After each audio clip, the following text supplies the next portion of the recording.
It is the 4th hour past sunset. January. Somewhere along the western coast of Norway, in the year 873, the longhouse is 60 feet of timber, turf, and stone. Inside, 43 people share the same air, the same heat, the same smoke. A woman adjusts the hide covering her youngest child. The infant hasn't cried in hours, a mercy, or perhaps exhaustion. Beside her, an old man coughs in his sleep. He has coughed every night for 3 winters now. No one comments on it anymore. The central hearth burns low. Not out, never out, but low. The coals pulse like something breathing. Above them, a haze of smoke drifts toward the roof, searching for the small gap in the thatch that serves as the only exit. Most of it doesn't find it. The cattle shift in their stalls at the far end of the hall. Their bodies radiate heat into the structure, 400 pounds of warmth each, exhaling moisture into air already thick with it. The walls are damp. They are always damp. A man rises from his sleeping platform. He moves carefully in the dark, stepping over legs, avoiding the tools hung from the posts. He reaches the hearth and kneels. He adds nothing. He returns to his bed. Wind outside. Distant. In 3 hours, the temperature inside this structure will drop below the threshold where human sleep becomes dangerous. In 4 hours, the oldest and youngest will begin to feel it first, not as cold, but as a deep unwillingness to wake. No one will realize what happened until morning, and by then, the mistake will have already been made. We tell ourselves that the Vikings survived winter through sheer will, through some inherited Nordic stubbornness that modern people have lost. We imagine them as harder than us, more tolerant of pain, more resistant to cold. This is a comfortable myth. It is also wrong. The human body has not changed in 1,000 years. A 9th century Scandinavian had the same thermal limits as you, the same vulnerability to hypothermia, the same lungs, the same blood, the same narrow band of core temperature between function and death. What changed was not their bodies, it was their systems. Winter did not kill Vikings because winter was not faced directly. It was engineered around, contained, managed through architecture, routine, resource allocation, and an intricate web of small decisions that had to be made correctly, night after night, for months. The danger was never the cold itself. The danger was the failure of the system that held the cold at bay. And systems fail quietly. They fail in small ways, a miscalculation, a lapse in attention, a single night when someone trusted habit instead of observation. The cold did not need to break down the door. It only needed one invitation. To understand what the Vikings faced, you must first abandon the idea of winter as a single, stable thing. The Scandinavian winter of the 9th century was not merely cold, it was unstable. The North Atlantic climate oscillated between bitter freezes and sudden thaws, between weeks of stillness and violent storms that could arrive with almost no warning. This was the medieval warm period. Yes, warmer on average than the centuries that followed, but averages are misleading. What mattered was variance. A warm spell in January could melt snow, flood storage pits, and rot grain. A sudden freeze the following week could kill livestock that had been moved outside too soon. The danger was not surviving the worst night. It was surviving the unpredictable sequence of nights, each one slightly different from the last, each one demanding a slightly different response. And the nights were long. At the latitude of Trondheim, a midwinter day offers fewer than 5 hours of usable light. The rest is darkness. 17, 18, 19 hours of it. Darkness in which work was nearly impossible. Darkness in which the only warmth came from fire and flesh. This was not a season to be endured. It was a siege. And like all sieges, it was won or lost through logistics. The longhouse was not a building. It was a survival machine. Every element of its design served thermal function. The walls, typically double-layered timber packed with turf, moss, or earth, provided mass, thermal mass. The same principle that keeps a cave cool in summer kept a longhouse warm in winter. The structure absorbed heat during the day, released it slowly at night. It resisted temperature change through sheer material density. The shape mattered. Longhouses were narrow and deep, minimizing surface area relative to volume. Heat loss occurs through surfaces. A compact structure loses less. The orientation mattered. Many longhouses were built into hillsides, using the earth itself as insulation on one or more walls. Doors faced away from prevailing winds. Entrances were often indirect, forcing anyone entering to pass through a buffer space before reaching the main hall. And then there were the animals. The byre, the section of the longhouse reserved for livestock, was not a convenience. It was a heating system. Cattle, sheep, and goats produce significant metabolic heat. A single cow generates roughly 1,500 BTUs per hour. In a structure housing a dozen animals, this was not trivial. The animals warmed the air. The air circulated through the shared space. The humans benefited. The cost was smell, moisture, and disease. But the alternative was death.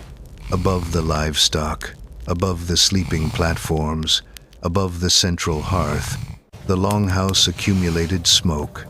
The fire was never allowed to burn brightly. Bright fires consumed fuel. Fuel was finite. Instead, the hearth was maintained as a slow, smoldering mass of coals and peat, producing maximum heat with minimum combustion. This meant incomplete burning. Incomplete burning meant carbon monoxide, particulate matter, and a permanent haze that filled the upper third of the structure. People slept low, where the air was better. They worked low. They ate low. The smoke was managed, not eliminated. On the sleeping platforms, insulation was layered. Straw beneath, wool above, furs when available. The platforms themselves were raised, elevated above the coldest air, which pooled at floor level. Families slept in groups, sharing body heat. Children in the center, adults at the edges. Clothing was worn to bed. Removing it was not a question of comfort. It was a question of thermal retention. And food, the fuel for human metabolism, was rationed with precision. A body maintaining core temperature in cold conditions burned significantly more calories than one at rest in warmth. The Vikings knew this without articulating it. Winter food stores were not luxuries. They were survival infrastructure. Dried fish, salted meat, fermented dairy, stored grain, each item represented calories that would become heat, that would become survival. When stores ran low, bodies cooled faster. When bodies cooled faster, illness followed. When illness spread in a confined, smoke-filled space with 40 people and 12 cattle, mortality compounded. The system had no margin for error. Here is what is rarely said about Viking winter survival. It was not healthy.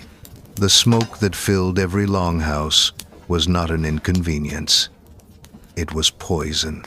Chronic exposure to wood and peat smoke causes progressive lung damage, increased susceptibility to respiratory infection, and long-term cardiovascular strain.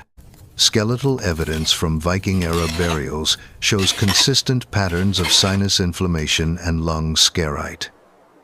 These were not occasional ailments. They were baseline conditions. The coughing old man in the longhouse was not unusual. He was typical. The Vikings knew the smoke was harmful. They adjusted vents when they could. They built their fires from specific materials to reduce the worst of it. They kept children low, where air was cleaner. But they did not eliminate the smoke, because eliminating it would have meant eliminating the fire. And without fire, no one survived the night. This was the central trade-off of Scandinavian winter existence. Accept long-term harm to avoid immediate death. Breathe poison for months so that you might breathe at all in spring. It was not ignorance. It was calculation. The same logic applied to darkness. Artificial light oil lamps, tallow candles, burning splints consumed resources and added to the smoke burden.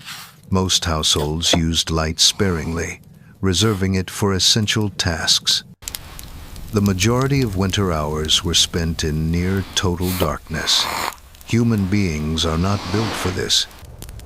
Extended darkness disrupts circadian rhythms, suppresses immune function, and affects cognition.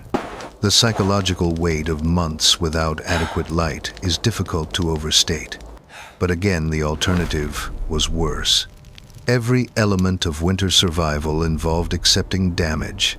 The question was never how to be comfortable. The question was which discomforts would kill you slowest. Turn to the longhouse. It is still January. Still the 4th hour past sunset. The old man is still coughing.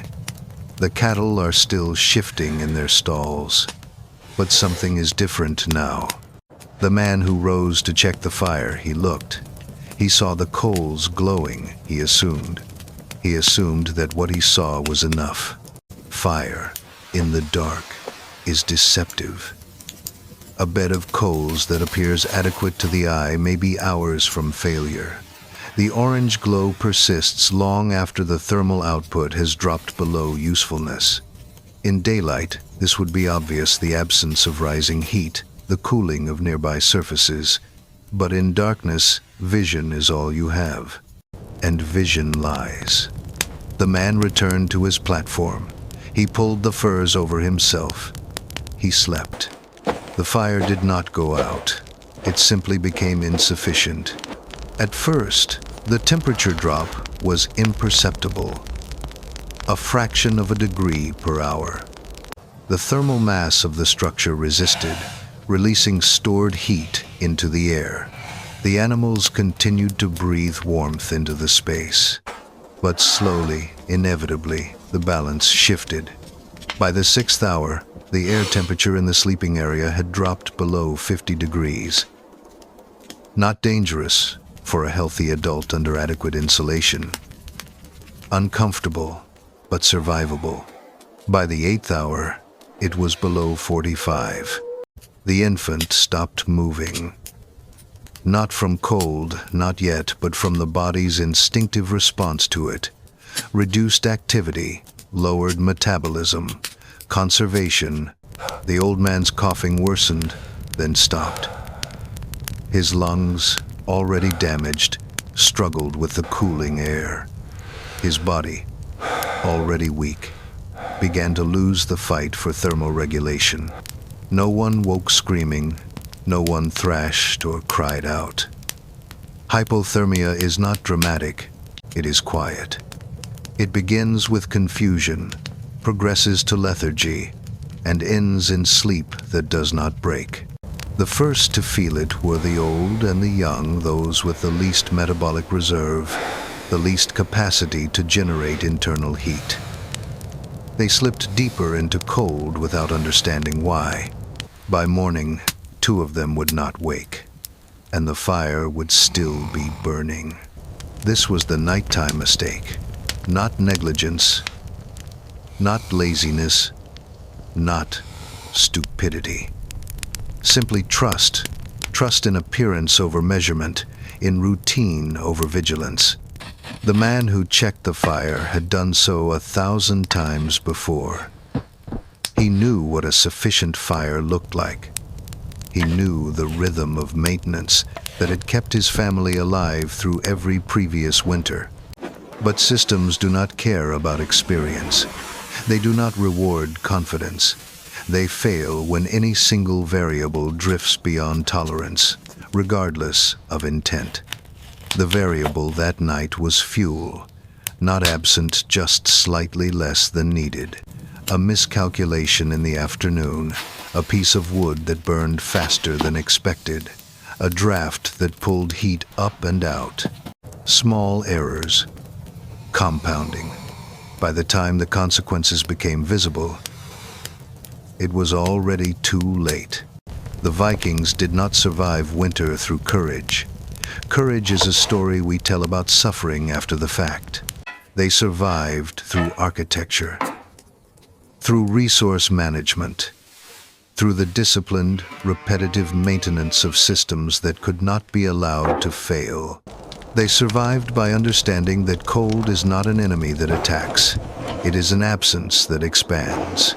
It fills every gap, exploits every weakness, waits patiently for the single moment when attention lapses.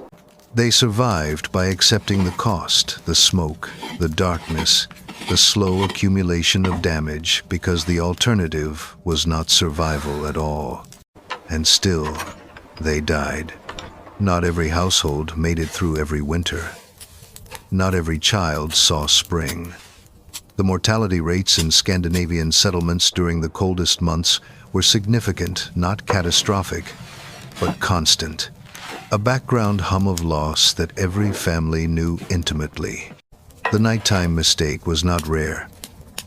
It was common enough that every surviving adult had seen its consequences.